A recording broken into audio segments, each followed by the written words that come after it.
राम। तीनों कालों में एक अबादित माने हरा भरा, हरे राम। तो नाम सत्य है और संसार असत्य। असत्य भी नहीं कह सकते भाई इसको। क्यों? असत्य वस्तु वो होती जो कभी न हो। कोई व्यक्ति बीमार पड़ जाए, हम तो शुद्ध सीधे दृष्टांत है भैया, बीमार पड़ जाए, असाध्य रोग जब हो तो वैद्य जी लिख दें कि मेडिकल पे जाओ, जनता अस्पताल पे जाओ राया, और जिनके रोग असाध्य तो एक दवाई ले। बोले कहा कि आदमी के सींग होते हैं? नहीं होते। तो मेडिकल वाला ये नहीं कहेगा कि अब ना कल ले लियो, वो जो कहेगा भैया आदमी के सींग तो कभी होते ही होते नहीं है। ये बात बिल्कुल असत्य, कभी न हो वो असत्य है। तीनों कालों में हो वो सत्य है। तो संसार कैसा है? पहले नहीं था, बीच में है, बाद में रहने वाला नहीं है। तो आगे पीछे तो इसका अस्तित्व नहीं है। आगे पीछे अस्तित्व नहीं है तो सत्य तो कह ही नहीं सकते। बीच बीच में दिखाई दे रहा है तो असत्य भी नहीं कह सकते। अर्थात इस माया के विचार चंद्रोदय में 15 नाम दिए हैं। एक नाम दिया है अनवर्चनीय रूपा। अनवर्चनीय रूपा का अर्थ होता है जो कहने में नहीं आवे, ना सत्य है ना असत्य है। तो खिलौना तो बीच बीच में तो बने। पहले खिलौना नहीं था, नाम खिलौना नहीं था, बीच में बन गया, बिगड़ने के बाद में फिर वही खाड़ ही खाड़। और पहले हमारी माताएं पानी भरने के लिए कुआं पर जाती हैं, अपने अपने बर्तन पात्र लेकर के। कबीरदास जी रूपक लेते हैं, कबीरा कुआं एक है पनिहारी अनेक, बर्तन सबके न्यारे हैं, पानी सब में एक। जितने हम तुम सब बैठे हो सब बर्तन हैं, और इन बर्तनों के अंदर चेतन परमात्मा है, वो सबके अंदर एक ही है। उपनिषद का सूत्र कहता है, अग्नि अर्थ को भुवनम परिष्टो रूपम रूपम प्रतिरूपम बभूव, एकस्तथा सर्वभूतांतर आत्मा रूपम रूपम प्रतिरूपम बहिश्च। इस श्लोक का भाव, इस सूत्र का भाव, अग्नि अर्थ को भुवनम परिष्टो, जैसे सजावट के शाम को जो सजावट की गई है, बल्ब लगाए गए हैं, तरह तरह के बल्ब हैं, तरह तरह के, लेकिन उन तरह तरह के बल्बों में करंट कहां से आ रहा है? जनरेटर से आ रहा है, ट्रांसफार्मर से आ रहा है। सभी बल्ब अपना अपना रंग जरूर अलग अलग दिखा रहे हैं, लेकिन एक ही करंट के कारण दिखा रहे हैं। करंट सब में एक ही है। उन सजावट के बल्बों में करंट एक ही है, माइक में करंट एक ही है, फ्रिज में करंट एक ही है, कूलर में करंट एक ही है। तो हम तुम जितने लोग बैठे हैं वो सभी इंस्ट्रूमेंटों के समान हैं, लेकिन सबके अंदर चेतन परमात्मा एक ही है। मैया ने विरोध किया, कथा पर आ जाओ। जैसे हमारे माँ साहब कह रहे थे, बोले हमारा जो बालक धनु है वो कह रहे महाराज जी वो पापा, बोले हमें तो समझ में आई ना कथा कहाँ कैसी हो रही है, गलती समझ में पहले पत्ते ही आ जाएगा, हमें तो घूम आ रही है। बोले जब व्यास जी उधर ले जाता है उधर ले आते हैं, लेकिन मैं यूं तो कहते हैं तो आ जाओ कथा के प्रसंग पर, कथा के प्रसंग पर आओ। मैया ने विरोध किया। जानते हो रावण कितना बड़ा भक्त है आपका? शंकर जी का भक्त है, कितना बड़ा भक्त है कि 10-12 रुद्रों की पूजा की है, और आप भक्त के विरोध में लड़ने जाओगे? शंकर जी कहते हैं पार्वती, रावण ने 10 रुद्रों की पूजा 10 मस्तकों के द्वारा की है, रुद्र तो 11 हैं। अभी रावण की पूजा से एक रुद्र और शेष रह गया है, उससे मैं राम की सेना में हनुमान बन करके जाऊंगा। जय हो, बोलिए बजरंगबली महाराज की जय। भैया ने फिर विरोध किया, बोले मेरी ये प्रतिज्ञा है क्या कि जन्म को है हमारी,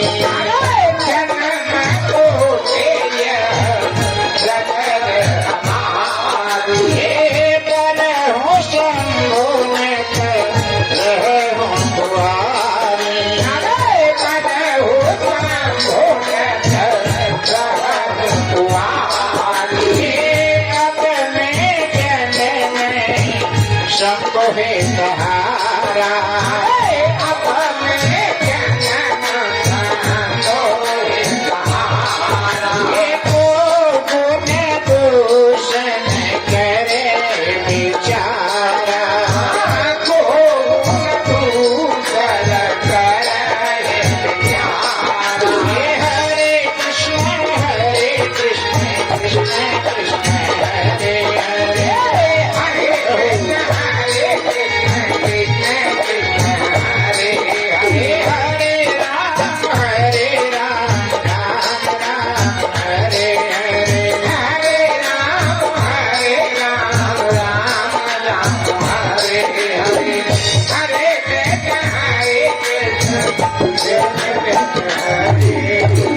महाराज मेरी ये प्रतिज्ञा है कि जब जब आपका अवतार होगा तो मेरी शादी आपके साथ होगी, आपके साथ होगी। और आप जब हनुमान बनकर भी जाओगे तो हनुमान तो ब्रह्मचारी हैं, फिर आप मुझे कहाँ छोड़ करके जाओगे? शंकर जी कहते हैं मैं तो हनुमान बन करके जाऊंगा, अगर तुम मेरे साथ चलना चाहती हो तो एक काम करो, कहा बोले मेरी पूंछ बन के चलो। जय हो। है हनुमान जी की पूंछ मां पार्वती का प्रतीक है। अशोक वाटिका उजाड़ने के बाद में अक्षय कुमार मेघनाथ ब्रह्म पास में बांध करके हनुमान जी को रावण के सामने प्रस्तुत किया तो रावण ऊंचे आसन पर बैठा है, हनुमान जी नीचे खड़े हैं। हनुमान की पूंछ मां पार्वती का प्रतीक अपने स्वामी के अपमान को सहन नहीं कर पाई और पूंछ नहीं इतना बड़ा आसन लगाया कि रावण से भी ऊपर निकल गए। अब ये हनुमान है कौन? राम के दूत। और राम के दूत को दंडित करने के लिए इनको दंड दिया जाए, क्योंकि अशोक वाटिका उजाड़ दिए। हनुमान जी को ज्ञान नाम अग्रगण्यम कहते हैं। अब हनुमान जी को लगा कि जहाँ रावण दंड देते समय अपनी बहन शूर्पणखा की याद आ गई। काहे की कि जाके स्वामी राम लक्ष्मण ने हमारी बहन के नाक कान काट ली, तो जा दंड कहा दो जा बोलते टिफोर तो इसके भी नाक कान काट लिए जा। हनुमान जी को लगा कि नाक कान अगर कट गई, और विचार करो दृश्य देखो कि बंदर के नाक कान काट ले जाए तो शेष बचे कोई कहा? बंदर को फिर बचो ही कहा? तो ज्ञान नाम अग्रगण्यम कहते हैं, तो हनुमान जी को तो बुद्धिमताम वरिष्ठम भी कहते हैं। नाक कान कैसे बचे? और एक उपाय कहा कि पीछे से पींछ उठाई पूंछ, माथे पे लगाई, छाती पे लगाई, आंखें पे लगाई, होठन पे लगाई। रावण समझ गो कप की ममता पूंछ में। जब बंदर पूंछ ज्यादा प्यारी है, पूंछ ज्यादा प्यारी है, ये पूंछ में आग लगाओ। कप के ममता पूंछ में सबन कहूँ समझा, तेल बोर पट बांध पुन पाप दे लगा। अब हनुमान जी महाराज की पूंछ के लिए कपड़ा, तेल, घी महाराज पूरी लंका से इकट्ठा किया गया, लेकिन एक घर पे चंदा नहीं आया। कहाँ पे? विभीषण के यहाँ से, वहां से तेल घी कपड़ा नहीं आया। और लंका जलाते समय हनुमान जी बोले कि जिनने ये चंदा दो का प्रसाद तो उन्हीं दे जाए, जाने चंदा ना दो बात तो घर छीक तो जाना चाहिए। विभीषण का घर बाकी रहा, बाकी धो धो करके लंका जला दी गई। हनुमान जी लंका जला के लौट करके राम जी के पास आते कहते हैं हनुमान, राम जी हनुमान तुमने सिद्ध कर दिया ज्ञान नाम अग्रगण्य। बोले क्यों? ये बात समझने की है कि अगर कोई किसी का नुकसान करता है, थोड़ा बहुत नुकसान पहले अपना करना पड़ता है।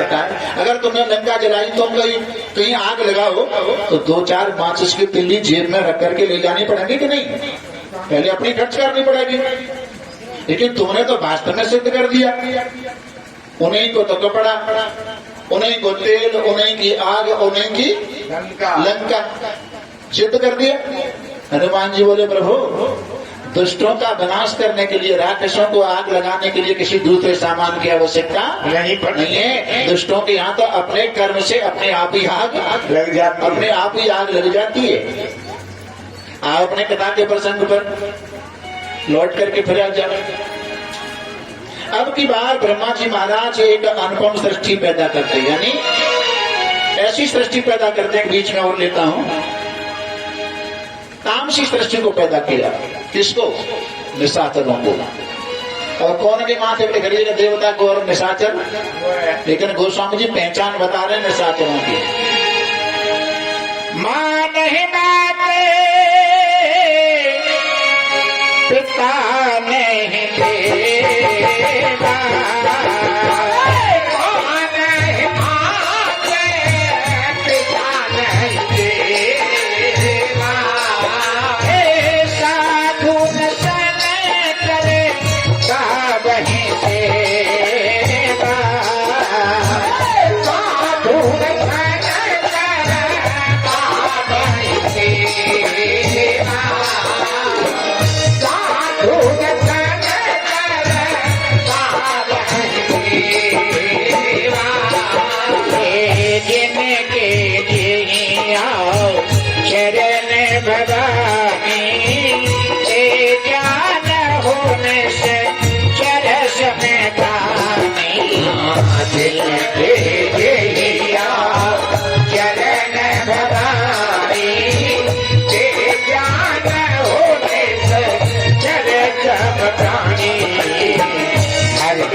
उमरिया बेताए गई, राम नहीं जाना। उमरिया बेताए गई, राम नहीं जाना। उमरिया बेताए गई, राम नहीं जाना। राम नहीं जाना, भगवान नहीं जाना। राम नहीं जाना, भगवान नहीं जाना। उमरिया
के बताए राम नहीं जाना गुरुवर के बताए राम नहीं जाना मैया दिखाए राम नहीं जाना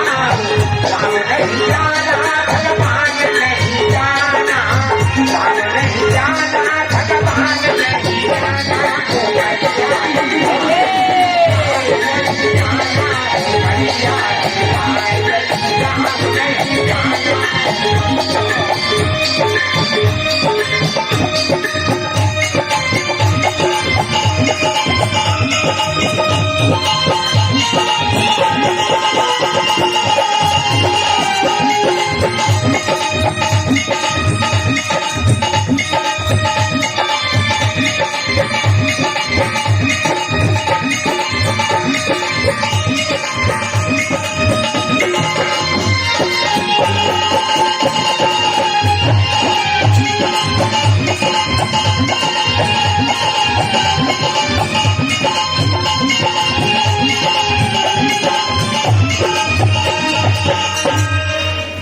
गोविंद भगवान की जय जय जय श्री राम श्याम।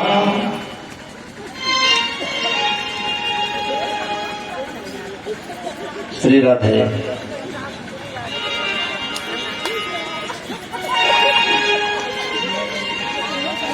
2004 में हमारी कथा एक हुई देशवा के पास किला गांव पड़ता किला, वहां कथा हुई और गांव से लगभग ऐसे ही समझा जैसे यहाँ हो रही है, इतनी दूर।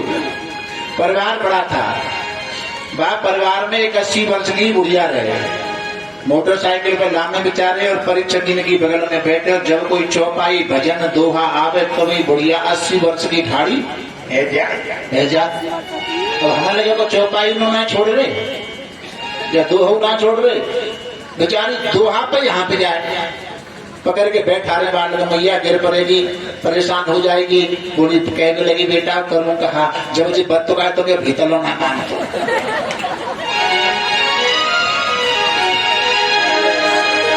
भीतर लेने का रोक के रखो भाई। परसों के दिन तो सबकी छूट है, सबकी याद ना कृष्ण को जन्म और अभी तो तैयारी कर ली और रिहर्सल करो आते ही वादना तो सब नहीं नाचना है। परीक्षा में कह के जैसे आराम महीना ने फिर तो ठीक है सोते पे जोड़ो ही तो नंबर आवे बोलो वृंदावन बिहारी लाल जी आपने कथा के प्रसंग पर तामसी सृष्टि को पैदा किया, निशाचरों को पैदा किया। निशाचर कौन है? मां है माता पिता नहीं देवता, माता पिता को देवता करके नहीं मानते, उनकी सेवा नहीं करते, वो निशाचर की संज्ञा में होते हैं। लेकिन या चौपाई भोलेनाथ ने अपनी मोहर लगा करके रजिस्टर्ड कर दिया है, जिनके यही आचरण भवानी भवानी ते जान हो निशाचर सम प्राणी प्राणी, वही निशाचर है। और निशाचर कौन है? एक बार विष्णु भगवान ने अपने यहाँ बड़ा सा भंडारा करो बड़ा, और उस भंडारे में देवता और राक्षस दोनों को निमंत्रण दिया। पहले नंबर लिया निशाचरों का दावत का, और युक्ति से व्यवस्था करके विष्णु भगवान ने क्या किया कि देवताओं के और निशाचरों के हाथों के नीचे यहाँ जैसे जॉइंट होता है या लकड़ी बंधवा दी सीधी, हाथ मुड़े नहीं। पहले नंबर आया निशाचरों का, बैठ गए, परोसाई हो गई, आदेश मिला भोग लगाओ।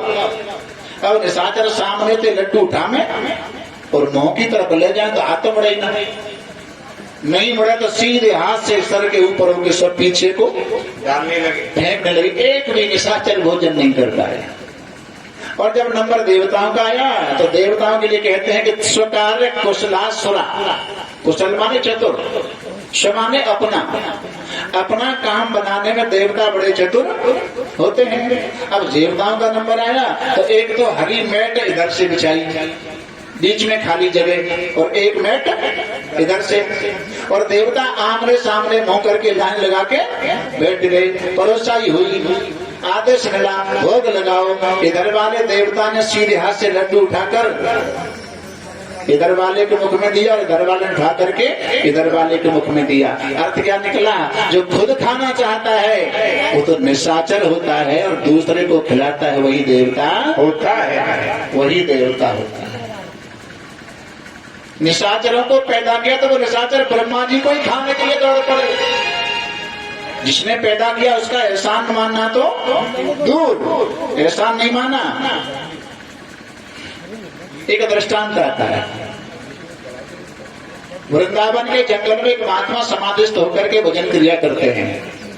और वृंदावनी क्या, हमारे मंदिर पर या महात्मा जी रहे या कहीं कोई भजन वगैरह करते हैं और अपने भजन से आपको ये समय मालूम है कि उस समय निवृत्त होते हैं संत भगवान वगैरह। उस समय आप उनके पास जाकर आशीर्वाद मांगते हो तो उनका आशीर्वाद सफल होता है। महाराज वो चूहा, एक चूहा बिल्ली के डर के मारे वृंदावन पहुंच गया जहाँ महात्मा जी तपस्या कर रहे थे, भजन कर रहे, गोद में जाके बैठ गया। महात्मा ने नेत्र खोल करके देखा, कहा परम पुरोहित चाहे सुवरदान मां, क्योंकि सबसे पहले मैंने तुझे देखा है।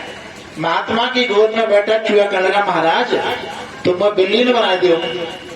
चूहा को बिल्ली का भय था। महात्मा ने कमंडल से जल लेकर के अभिमंत्रित करके छिड़क दिया और कह दिया जा तो बिल्ली बन जा। चूहा को बिल्ली बना दिया। अब एक दिन वो बिल्ली किसी कुत्ते के चक्कर में आ गई तो दौड़ के बिल्ली फिर वृंदावन में आई। वहीं महात्मा बैठे, गोद में आकर के बैठ गई। महात्मा ने फिर देखा, परम पुरोहित चाहे सुवरदान मां। अब बिल्ली कहने लगी, महाराज जी वो तो कुत्ता बना दो। महाराज जी ने उसको कुत्ता बना दिया। अब उस कुत्ते ने क्या देखा, किसी घने जंगल की तरफ देखा तो वहां जंगली जैसे, हाथी जैसे बड़े बड़े जानवर सूंड उठा करके भय के मारे दौड़ते चले आ रहे। अब उस कुत्ते ने देखा तो उन जंगली जानवरों से पूछा, भैया तुम क्यों भाग रहे हो, तुम्हें किसका भय है? भागते भागते हाथियों ने बताया कि शेर हमारा पीछा कर रहा है। अब कुत्ता समझ गया सबसे बड़ा होता है शेर। दौड़ के कुत्ता फिर वृंदावन में आया, महाराज की गोद में आकर के बैठा। महाराज ने फिर कहा चाहे सुवरदान मांग। अब तो कुत्ता ने कही, महाराज अब तो तुम मुझे डायरेक्ट शेर ही बना दो। कुत्ता को शेर बना दिया। शेर बनने के बाद कुत्ता के मन में क्या भाव आया, देखो जी महात्मा कितना दयालु है। मैं एक चूहा ते बिल्ली बनायो, बिल्ली ते कुत्ता बनायो, कुत्ता ते शेर बना दियो। अगर और कोई दूसरा चूहा जाके गोद में आके बैठे हो कि बउआ शेर बना देगो तो बोले ऐसो नहीं करूं, कैसो तू जई को कबाड़ो नहीं कर दूं, जइया में खा जाऊं। और जैसे वो शेर दहाड़ मार के महात्मा को खाने के लिए तैयार हुआ, तुरंत महाराज जी ने कमंडल से जल लेकर के छिड़क के कह दिया, जा तू पहले वाला चूहा ही हो जा। जय हो। शेर दोबारा से चूहा बन गया। भैया आओ जी का चूहा और गलैया की कथा ना जी हमारी और तुम्हारी कथा है। महात्मा कौन है? परमात्मा। जंगल क्या है? ये संसार। जीव कौन है? चूहा। इस जीव को कभी चूहा बनाया, कभी बिल्ली बनाया, कभी कुत्ता बनाया, कभी गधा बनाया, कभी सर्प बनाया, कभी मेढक बनाया। एक एक योनि को छुड़ाते छुड़ाते मानव का शरीर मिल गया। मानव शरीर मिल गया तो मानव हमें शेर बना दिया। और मानव शरीर मिल गया, जैसे शेर बन गया तो या भगवान ही ना खा जाओ, जाने बनाए भैया खा जा। लेकिन कमंडल तो वहां तो है, कमंडल भी है, मंत्र बोलना भी जानता है, तो दोबारा से फिर वहीं ढकेल देगा, जा तू पहले वाला चूहाई हो जा। तो वृंदावन बिहारी लाल की जय। तामसी वृत्ति वाले लोगों का भगवान ने त्याग कर दिया, निशाचरों का त्याग कर दिया। अब की बार रामचरितमानस के माध्यम से एक अनुपम सृष्टि पैदा करते हैं। स्वयं मनो जय हो। और सतरूपा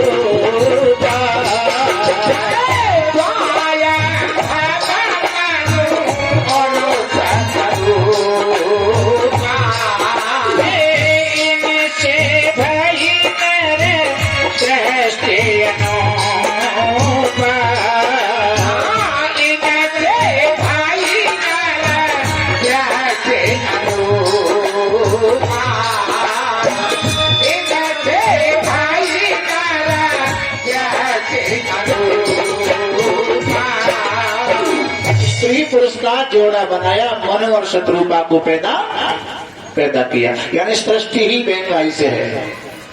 दाएं अंग से मनु महाराज, बाएं अंग से शत्रु का, और दोनों से कहते हैं संतान पैदा करो, सृष्टि को आगे बढ़ाओ। मनोज जी सामने हाथ जोड़ करके खड़े हो गए, संतान पैदा कहां पर करें? इस समय पृथ्वी तो रसातल में। अच्छा, रसातल में पृथ्वी कैसे चली गई? एक कथा और आती है। नारायण के पुत्र ब्रह्मा, ब्रह्मा के मरीच, मरीच के कश्यप, और कश्यप के यहाँ 13 पत्नियां हैं, 13। बड़ी का नाम है अदिति और छोटी का नाम है धृति।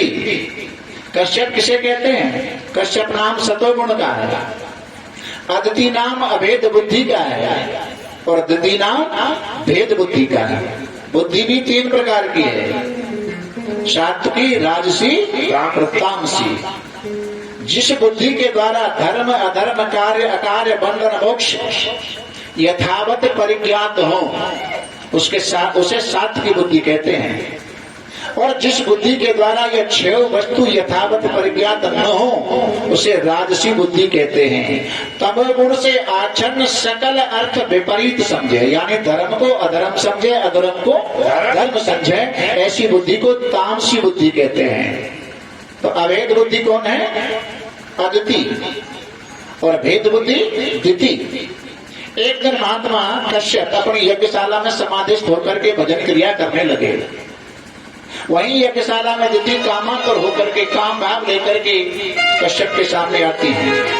भाव प्रकट किया। महात्मा कश्यप ने दिति को समझाया, देवी दिति, ये जो समय है कि भगवान के संध्या वंदन करने का समय है, संसर्ग का समय नहीं है। लेकिन कामातुराभान भयम न लज्जा, कामातुर नारी होती है, ना उसको किसी का भय होता है, न किसी की लज्जा होती है। केश पकड़ करके महात्मा को झकझोर डाला। महात्मा कश्यप समझ गए प्रभु की ऐसी ही इच्छा है। दिति के साथ संसर्ग हुआ, गर्भ ठहर गया। हाथ जोड़ करके दिति सामने खड़ी हुई, महाराज मैंने आपका कहना नहीं माना, मेरे गर्भ ठहरा है, मेरे गर्भ की रक्षा करना।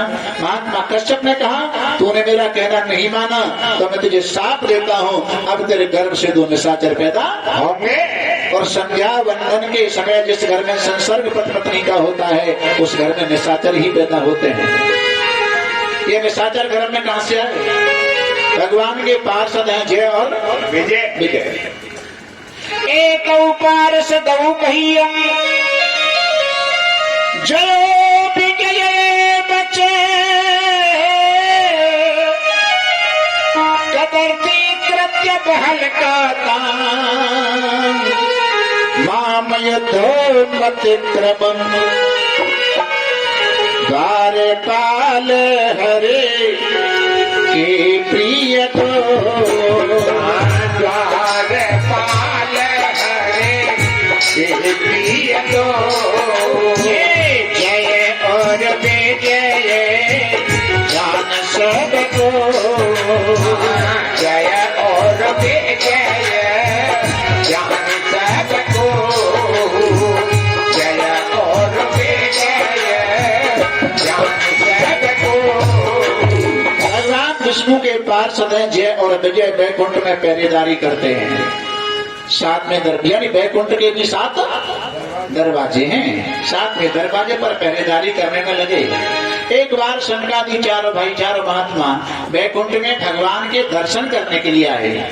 6 दरवाजे पार कर गए। 7वें दरवाजे पर शनकादि महात्माओं को जय और विजय मिल गए। महात्माओं के लिए नो एंट्री, अंदर नहीं जाने देंगे, हम यहाँ पर अपनी नौकरी कर रहे हैं।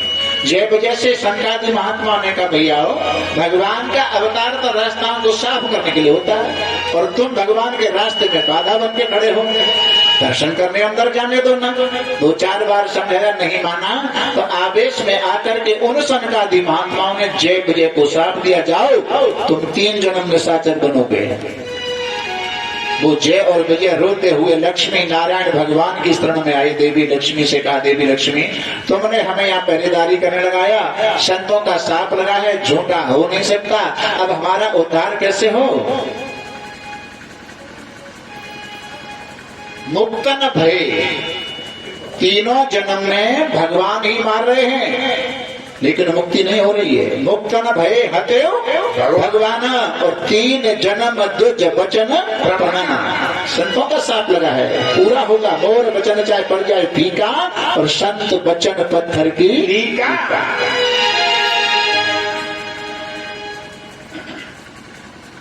श्री राधे। भगवान नारायण कहते लक्ष्मी तुमने अच्छा तो नहीं किया, संतों का साथ पे झोंका हो नहीं सकता, लेकिन चलो तुम्हारे एक जन्म का उद्धार मैं कराऊंगा। एक जन्म के उद्धार की जिम्मेदारी मेरी है। अब लक्ष्मी ने कहा कि एक जन्म के उद्धार की जिम्मेदारी हमारे प्राण वल्लभ ले रहे हैं, तो चलो तुम्हारे दूसरे जन्म का उद्धार मैं कराऊंगी। अब सनकादि महात्माओं को लगा के जब इन दोनों ने, लक्ष्मी नारायण भगवान दोनों इनके उद्धार की 2 जन्म की जिम्मेदारी ले रहे हैं, ये तो पहरेदारी कर रहे थे, इनका दोष ही क्या था, हमने बिना बेचारे इनको साथ दे डाला, तो चलो तुम्हारे एक जन्म का उद्धार हम कराएंगे। पहले जन्म में वही जय और विजय हिरणाक्ष हिरण्याकश्यप बन करके आएंगे, और उनको उद्धार के लिए हिरण्याक्ष को वारा भगवान, हिरण्याकश्यप को नरसिंह भगवान। और दूसरे जन्म में वही हिरण्याक्ष हिरण्याकश्यप रावण कुंभकर्ण बन करके आएंगे, और वही लक्ष्मी त्रेता युग में सीता बन करके आएंगी। ये उद्धार की जिम्मेदारी लेकर के आ रही है। रावण चारों वेदों का जानने वाला विद्वान आचार्य माना जाता है। रावण जनकपुर में सीता स्वयंवर में आया धनुष को तोड़ने के लिए कि यहीं से सीता जी को लेकर के जाऊं। क्यों? अब के उद्धार की जिम्मेदारी सीता के हाथों है। वहां से सीता जी को नहीं ले जा सका, तो वनवास में से पंचवटी से रावण ने सीता का हरण कर लिया। अशोक वाटिका में, आप लोग तो रामायण पढ़ रहे हो, ये नहीं कहा कि अशोक वाटिका में सीता जी को छोड़ दिया। रामायण ये कहती है कि अशोक वाटिका में अशोक वृक्ष के नीचे सीता जी को पधराया कौन जाता है? अपना कोई पूजनीय, प्रातः स्मरणीय। अगर सीता के प्रति रावण के हृदय में काम भाव होता तो महलों में ले जाता, अशोक वाटिका में नहीं छोड़ता। और रूपक ये लेते हैं कि नित्य प्रति स्नान ध्यान करके अशोक वाटिका में रावण आता है। एक बार अपना भाव प्रकट कर ही दिया। तब अनुचरी करहु पन मोरा, सब अनुचरी करहु पन मोरा, तब अनुचरी करहु पन मोरा, अनुचरी करहु पन मोरा, एक बार बिलोके मनोरा, एक बार बिलोके मनोरा, एक बार बिलोके मनोरा। आपने वचन दिया था कि उद्धार की जिम्मेदारी है। नहीं, भावार्थ तो ये है, चौपाई का भाग लोग ये निकालते हैं कि रावण ये कह रहा है कि इतने में अपनी रानियों को तेरी दासी बना दूंगा, लेकिन तू मेरे घरवाली बन जा। भाव ये नहीं। पाप करते करते सारी जिंदगी निकली जा रही है, मेरे उद्धार का समय कब आएगा? एक बार दृष्टि डाल करके देख लो। सीता जी जानती है रावण जीव है, सीता माया का स्वरूप है। अगर मैंने नेत्र खोल करके जीव रूपी रावण को देख लिया तो राम जी समझ जाएंगे कि लंका में माया का जीव का मिलन हो चुका है। फिर परमात्मा की प्राप्ति जीव को नहीं हो सकती। बात की पर चतुराई से तन धरी ओट कहे तो बेदेही, सुमेर पद परम सने। बात की तिनके की ओट लगाता। जीव और ब्रह्म में अंतर क्या है? एक रूपक और लेते हैं।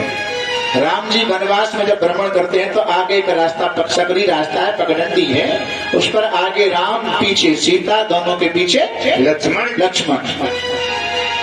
ओ भय बीच सिय सोहत कैसे,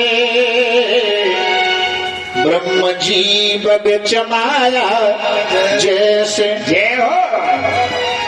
दोनों के बीच में सीता जी इस प्रकार सुशोभित होती है जैसे ब्रह्म और जीव के बीच में माया माया। पतला सा एक पर्दा माया का होता है और ये माया का पर्दा हट जाए तो दोनों की एक रूपता हो जाए हो जाती है। माया का बात करके माया से आगे आगे चलता है वो मायापति ब्रह्म होता है, परमात्मा होता है, और माया के पीछे पीछे चलता है वही जीवात्मा होता है। वही जीवात्मा होता है। और तीसरे जन्म में वही जय और विजय शशपाल और दंत वक्र बनते हैं। वहीं आओ। और सत्य किसे कहते हैं? त्रिकाला बाधित गुम सत्य।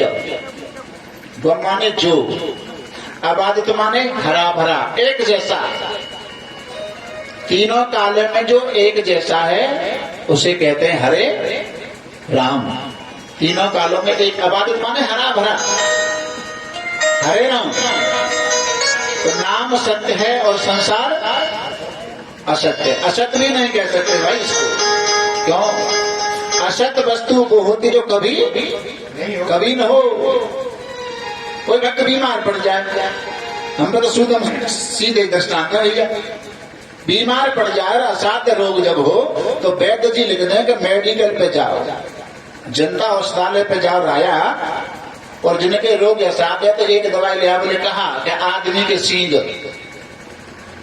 आदमी के सींग होते हैं नहीं होते। तो मेडिकल वाला ये नहीं कहेगा कि अब ना कल ले जाइयो, वो जो कहेगा भैया आदमी के सींग तो कभी होते ही नहीं होते नहीं है। ये बात बिल्कुल असत्य, कभी न हो, वो असत्य है। तीनों कालों में हो वो सत्य है। तो ये संसार कैसा है? पहले नहीं था, बीच में है, बाद में रहने वाला नहीं है। तो आगे पीछे तो इसका अस्तित्व नहीं है। आगे पीछे अस्तित्व नहीं है तो सत्य तो कह ही नहीं सकते। बीच बीच में दिखाई दे रहा है तो असत्य भी नहीं कह सकते। अर्थात इस माया के विचार चंद्रोदय में 15 नाम दिए हैं। एक नाम दिया है अनवर्चनीय रूपा। रूपा। अनवर्चनीय रूपा का अर्थ होता है जो कहने में नहीं आवे, ना सत्य है ना असत्य है। तो खिलौना तो बीच बीच में तो बने। पहले खिलौना नहीं था, नाम खिलौना नहीं था, बीच में बन गया, बिगड़ने के बाद में फिर वही खाड़ ही खाड़। और पहले हमारी माताएं पानी भरने के लिए कुआं पर जाती हैं, अपने अपने बर्तन पात्र लेकर के। कबीरदास जी रूपक लेते हैं, कबीरा कुआं एक है